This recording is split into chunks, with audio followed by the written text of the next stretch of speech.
नमस्कार। आज आपण नवरात्री विशेष उपवासाची थाळी बघणार आहोत। ह्या थाळीमध्ये आपण उपवासाची भाकरी शिवाय त्यासोबत 2 भाज्या, भेंडीची व लाल भोपळ्याची भाजी बघणार आहोत आणि वरईचा भात आणि आमटी। इथे आपण उपवासाची मऊ लुसलुशीत अशी भाकरी बघणार आहोत। चला तर मग मी हिमगौरी तुमचे खूप खूप स्वागत करत आहे माझ्या हिमगौरी लाईफ या YouTube चॅनलवर। इथे मी 2 भाज्या, लाल भोपळा व भेंडीची भाजी पाव किलो घेतलेली आहे। आता भेंडी स्वच्छ धुवून घेतलेली आहे आणि लाल भोपळाही। आता ह्या दोन्ही भाज्या अगदी झटपट लवकरात लवकर रेडी होतात, त्यामुळे आपला हा उपवासाच्या थाळीची रेसिपी अगदी अर्ध्या तासात रेडी होणार आहे। इथं आपण भगरीचे पीठ आणि राजगिऱ्याचे पीठ घेणार आहोत भाकरी बनवण्यासाठी। हे रेडीमेड पीठ आहे, अगदी मऊ लुसलुशीत आपल्या इथे भाकरी होतात। चला मग जास्त वेळ न घालवता आपण रेसिपीला सुरुवात करूया। व इथे आपण ज्या भाज्या घेतलेल्या आहेत त्या भाज्या मी चिरून घेतलेल्या आहेत। इथे मी भेंडी बारीक चिरलेली नाही, मीडियम साइज मध्ये मोठे मोठे काप केलेले आहेत भेंडीचे। आता गॅसवर आपण एक पॅन गरम करायला ठेवूया आणि प्रथम आपण भाज्या बनवूया। भाज्यांमध्ये पहिले मी भेंडीची भाजी करून घेणार आहे। अगदी इथं उपवासाची झटपट आपल्याला काही लागत नाही, फक्त इथे हिरव्या मिरच्या लागणार आहे। इथे मी थोडंसं तेल टाकलेलं आहे। आता तेल चांगलं गरम झालं की इथे आपल्याला आवडीनुसार तुम्ही इथे तिखट तुम्हाला जशी भाजी हवी आहे तशी तुम्ही इथे मिरच्या वापरू शकता। मी इथे 3 मिरच्या उभ्या काप करून तेलामध्ये चांगल्या परतून घेणार आहे। मिरच्या चांगल्या परतल्या गेल्या की त्यामध्ये आपण भेंडी चिरलेली ॲड टाकून 2-3 मिनिटं असंच परतून घ्यायचं आहे। आता उपासाची भाजी बनवतोय म्हटल्यावर आपण इथं काही बाकीचं टाकणार नाही, हळद वगैरे, त्यामुळे अगदी मिरची आणि मीठ टाकून आपण ही कुरकुरीत अशी भेंडीची भाजी बनवणार आहोत व शेवटी आपण शेंगदाण्याचा कूट टाकणार आहोत। आता 2-3 मिनिटं ही भाजी चांगली परतली की झाकण लावून मी काही सेकंद अशी वाफवून देणार आहे व नंतर झाकण काढून अशी चांगली भाजी ही परतून घेणार आहे। अजिबात चिकट वगैरे आपली इथं भेंडीची भाजी होत नाही। इथे मी झाकण लावणार नाही, अशीच 5-10 मिनिटं परतून घेणार आहे। छान अशी भाजी आपली शिजली जाते। तर मीठही आपल्याला लगेच टाकायचं नाही, चांगली परतली गेली की यामध्ये आता आपण चवीनुसार मीठ टाकायचं आहे आणि मीठ टाकून अजून 5 मिनिटं ही भाजी आपल्याला परतून घ्यायची आहे। अशा प्रकारे आपली इथे उपवासाची भेंडीची भाजी झटपट अशी रेडी होते। छानपैकी इथं भाजी आपली शिजली गेलेली आहे। आता मीठ अगोदर टाकले तर चिकट होते, त्यामुळे मीठ आपण भेंडी चांगली कुरकुरीत परतली गेली की नंतर शेवटी मीठ टाकायचे आहे। तर इथे भेंडीची भाजी रेडी झालेली आहे। आता मी इथे चमचाभर एवढे शेंगदाण्याचा कूट टाकणार आहे। शेंगदाण्याचं कूट टाकल्यानंतर अजून 1-2 मिनिटं आपल्याला ही भाजी परतून घ्यायची आहे। अशा प्रकारे इथे आपली भेंडीची भाजी रेडी झालेली आहे। तर गॅस बंद करून ठेवायचा आणि नंतर आपण एका भांड्यात ही भाजी काढून घ्यायची व त्याच पॅनमध्ये आपल्याला भोपळा करायचा आहे, त्यामुळे मी ही भाजी एका वाड्यात काढून घेणार आहे। मस्त आपली इथे कुरकुरीत अशी भेंडीची उपवासाची भाजी रेडी झालेली आहे।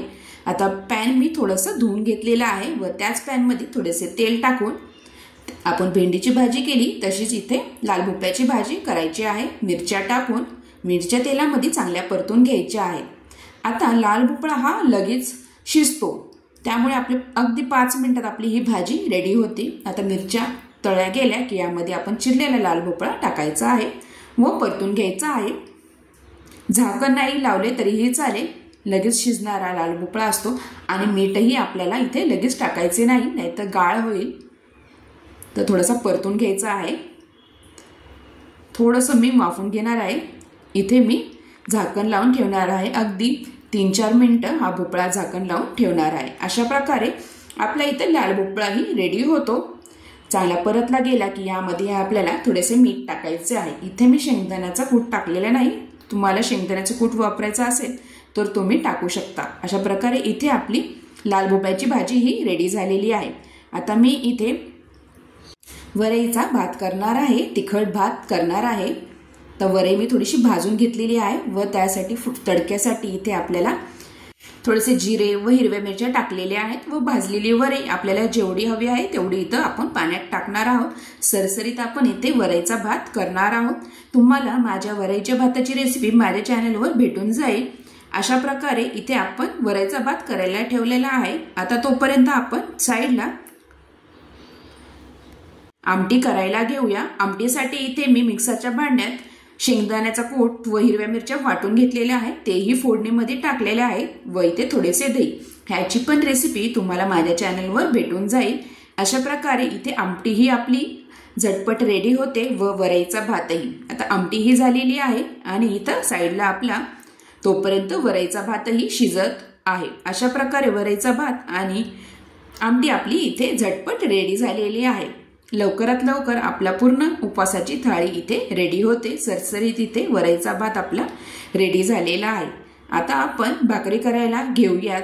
आता भाकरीसाठी आपल्याला इथे वरईचे पीठ निम्मे घ्यायचे आहे।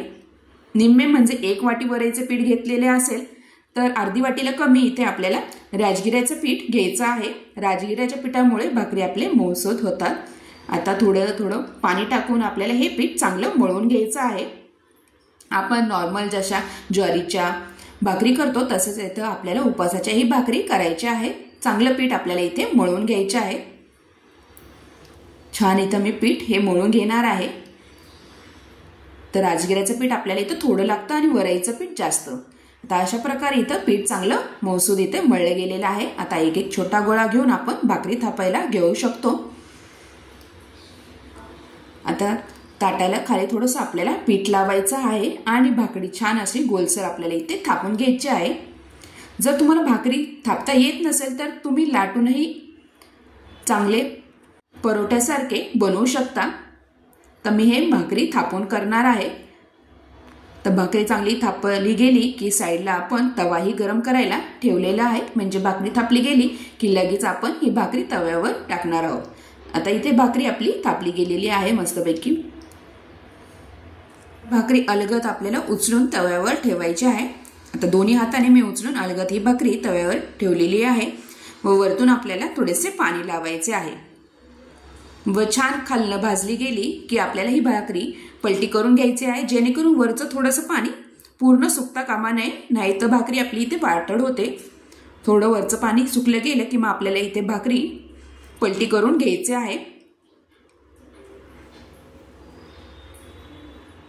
आता वरचं पाणी थोडंसं सुकलं गेलेलं आहे, तुम्ही बघू शकता। आता ही भाकरी आपण पलटी करून घेऊयात। तर छान असं खालच्या साईडने भाकरी भाजली गेलेली आहे। आता अशा प्रकारे आपल्याला दोन्ही साईडने ही भाकरी चांगली भाजून घ्यायची आहे। तर खालच्या साईडने भाकरी भाजली गेली, मी गॅसवर ही भाकरी भाजून घेणार आहे। आता छान इथं आपली भाकरी इथे फुगलेली आहे। आता अशा प्रकारे ह्या सगळ्या भाकऱ्या मी करून घेणार आहे। छान अशा मऊसूद आपल्या इथे उपवासाच्या भाकरी रेडी होतात।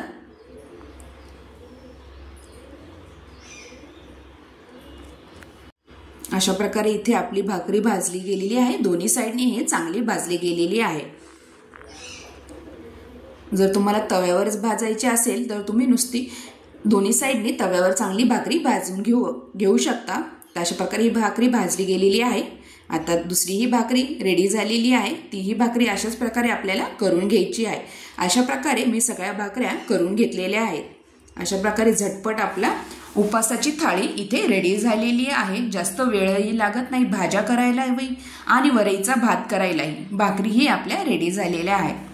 अशा प्रकारे तुम्हाला माझी ही उपवासाच्या थाळीची रेसिपी कशी वाटली नक्की कमेंटद्वारा कळवा व माझ्या चॅनलला लाईक, शेअर आणि सबस्क्राईब करायला विसरू नका। मस्त इथे आपली कुरकुरीत येत्या भेंडीची भाजी, भोपळ्याची भाजी, बगरीचा भात, आमटी व भाकरी रेडी झालेली आहे।